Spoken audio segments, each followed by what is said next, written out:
Third Doctor, Exile. Homo Ultrus. Episode 2. Starring William BOLLANDS-STRAW as the Doctor. By Dimension 5 Productions.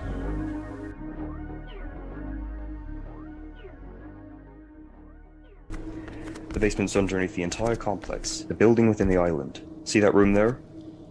The one with 2 walls missing? Yeah, that was once the office of the first warden at Alcatraz. Nobody knew why, but the entire lower level started to collapse. The walls grew mold, caved in on themselves. Weird rumbling and groaning noises. How do you know about this warden? Or is it just some urban legend? It's legit, Doctor. My dad worked here as a guard in the 30s. Did you ever visit? Always wanted to, but Dad said it was too dangerous. He was right. Warden, watch out!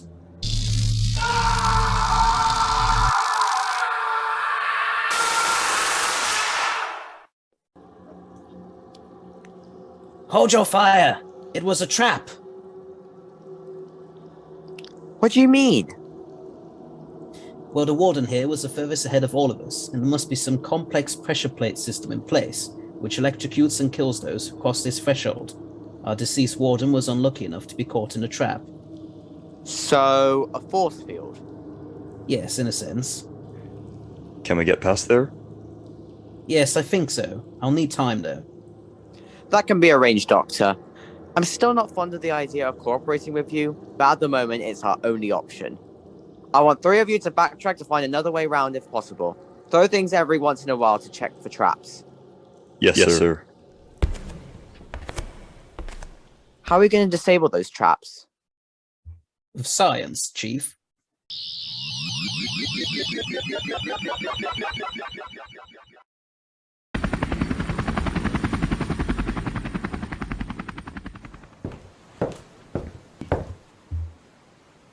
Unit, I've heard a lot about you.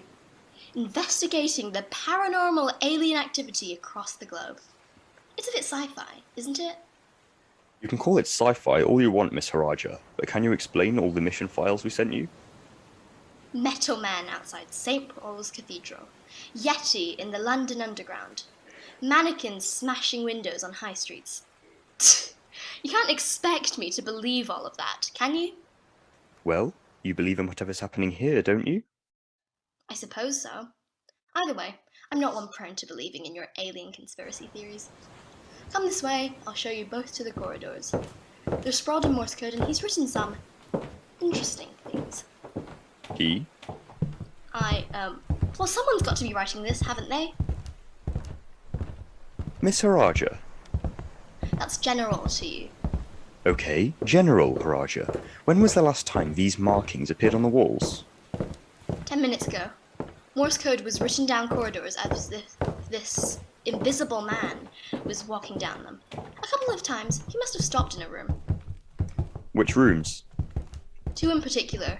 The warden's office, and a top security cell once containing the murderer Robert Cull. Have you deciphered the Morse code? Not yet, although we did find one word. The word Liz. Yeah, that's the young woman's name, isn't it? Yes, it is. Have you any theories as to who could be trying to get your attention? More importantly, why they're invisible? I'm sure you'd find the whole story rather outlandish, General Haraja. I'm sure I would. Ah, we're here. Good news, chaps. I can certainly get us out of here. The electricity shoots from 12 outputs either side of this doorframe, and 2 pressure plates above and below can detect any weight or air disturbance. Do you think you can disable the electrical outputs? I can reprogram them if that's what you mean. It's risky though. I'm willing to take whatever risks I need to if I want to find the murderer. How do you think you can do it? I can access the mainframe computer and change their direction of output forward. The resulting electrical flow will short-circuit any traps ahead of us. Genius. Guards, what's your status? Over. There's no way in, sir. Every doorway within a circular perimeter is booby-trapped. Over. Very well, guards. Report back here. The doctor here will be able to disable most traps in front of us. Over. Do you think they're hiding something from us? Over. Themselves, most likely. Too cowardly to face us in numbers. See you in a minute. Over and out.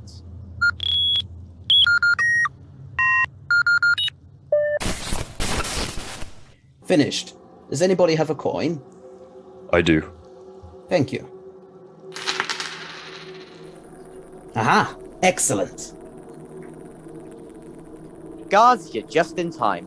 The doctor has disabled all 7 of these traps in front of us, and has redirected the flow of the first trap forward, killing anything who tries to attack us.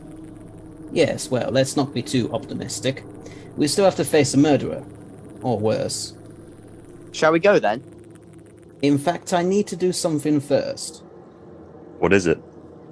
After I've helped you catch and apprehend this fiend, I still need to return to the time in which I'm supposed to be stranded, 1971. I need to build another vortex manipulator. Even more crude than the original, if such a thing is possible. And you're going to transport yourself to 70s England? No, I'm going to hide it in a secure location, and ask my friends to transport me back to them when I'm ready. And those scratchings you've been making on the wall are supposed to be seen by your friends? I'm a time traveler, old chap. Due to the nature of my temporal disturbance, Liz and Unit will see the markings appear in real time. They'll come to investigate, as that's what Unit always does. Investigate strange markings on the walls? Investigate the strange and the alien. I've been telling them in Morse code about my predicament, what I'm going to do, and as soon as I've built and hid this machine, where to find it and when to summon me. I'll leave you to it, Doctor. We don't have much time, though. Don't worry, I won't need much.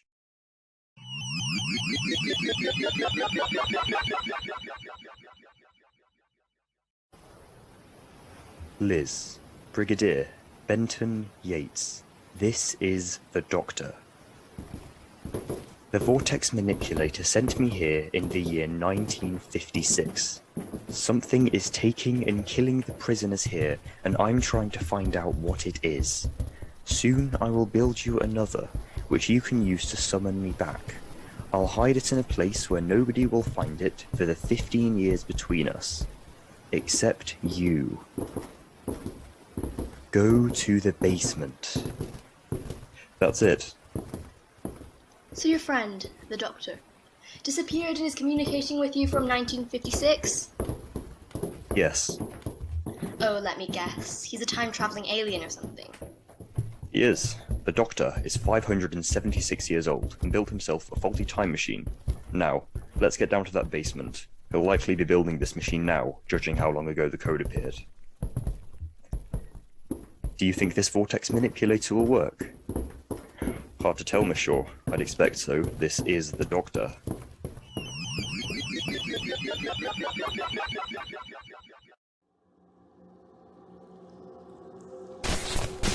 That should just about do it.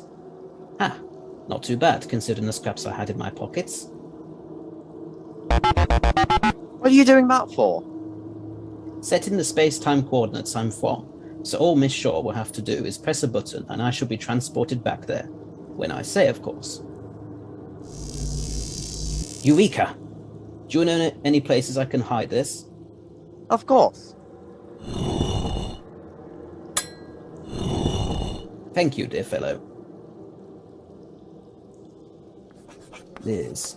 4th stone left of the corner, 7th stone up. Remove it. The vortex manipulator is in there. Press the black button when I say. Shall we go then? Yes, I think we must. I should let you know what you experience may shock you, Chief Guard. There is a chance that a murderer is down there, but there is also a chance that extraterrestrial life is kidnapping your prisoners, experimenting on them. If it is, are you sure you're ready? I think I speak for the 5 of us when I say, we are. Excellent. Well, let's go. We've got a murderer to catch. Get him! Get him now! You can't run forever, Cole. Robert Cole, put your hands in the air. We have you outnumbered. What was the interrogator trying to give me? I don't know what you're talking about. Stop trying to confuse us. No, I'm serious. He held out a syringe, was going to inject me with something. I knocked him out and escaped, and here we are. Please listen to me. You're a criminal charged in the past with several accounts of murder. I don't trust you, Robert. Guards, take him back to his cell. I told you so. You could have easily framed him, Cole, snatched a syringe, beat the interrogator up, made it look as if it was something it wasn't. Nice try. Dickinson, take this to Harriot. I want to know what's in this and if it has any connection to these missing prisoners. Yes, sir.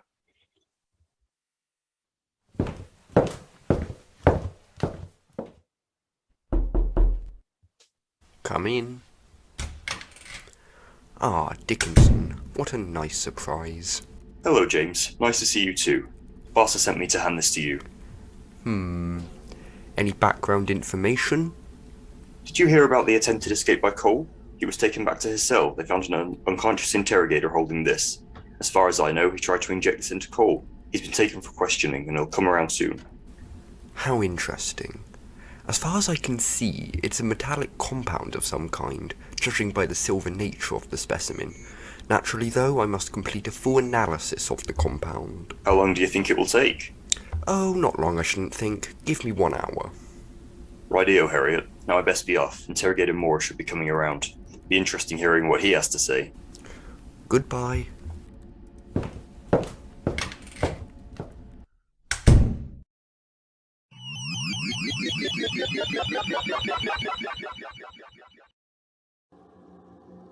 So, somebody's taking and killing the prisoners here, or they did anyway.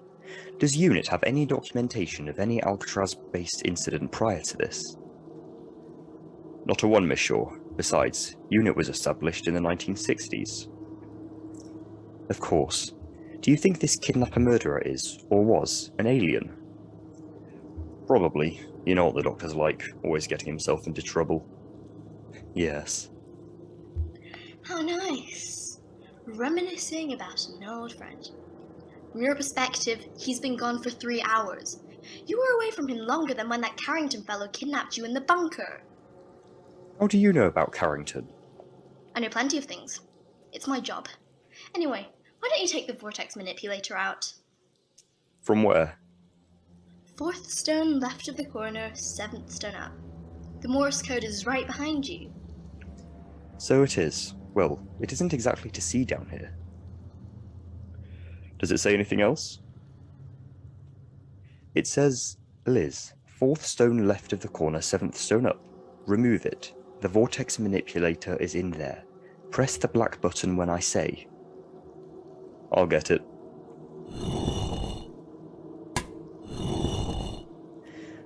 I suppose we'll just have to wait until the Doctor has found whoever took the prisoners. Yes. Benton, Yates. Status reports. Ground floor, sir. No unusual activity. Over. Yates. It's Yates. It's going to kill me, Brigadier. There's nothing I can do. I'll see you on the other side. Yates! Liz, Haraja, stay here and wait for the Doctor. I'm heading back to the helicopter. I'm not taking instructions from you. I'm going to stay here out of my own choice. I do hope Yates is okay. Yates. The skinny guy who waited by the helicopter. Yes.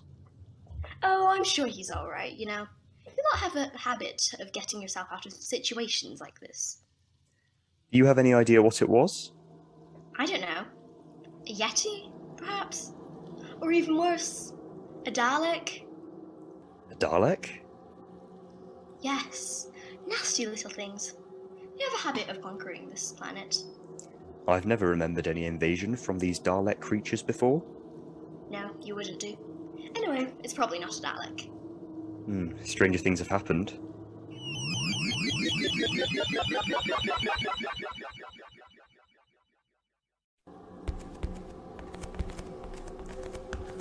It can't be much further to wherever these murderers are. How long is the entire island, Chief? 500 meters. Yes, we haven't got much further to go then. I'm certain that the culprit is alien, you know. Those traps can be designed by humans, but judging by the intensity of that current, it was likely crafted by beings who have knowledge further than that of 1950s Earth. So, you say you've encountered all these aliens, Doctor? What aliens? If Earth is so prone to these attacks, why does nobody hear about them? Well, it's UNIT's job to stop people finding out. We work very covertly, Chief. Why are you telling me then? Because I trust you. Thanks, Doctor. What kind of aliens are there then? Green-skinned Martians with 2 heads? No, not quite. We've had all sorts of aliens. Yeti, animal-like robots controlled by a central intelligence. Autons, shop window dummies come to life. Silurians too, though they've been here far longer than we have. And of course, we have the... Hold your fire. What is it, Doctor? It's a Cyberman. They're humans that have been modified and stripped of their emotions. They pop up everywhere in the universe at some point, impossible to keep track of. Today, it's Earth's turn. Now hide in these crevices and keep absolutely quiet.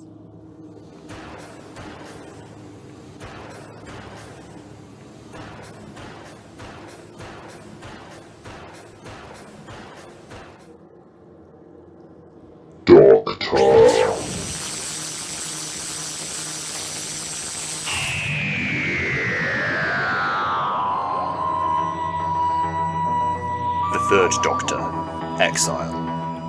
1.1, Homo Ultrus, Episode 2.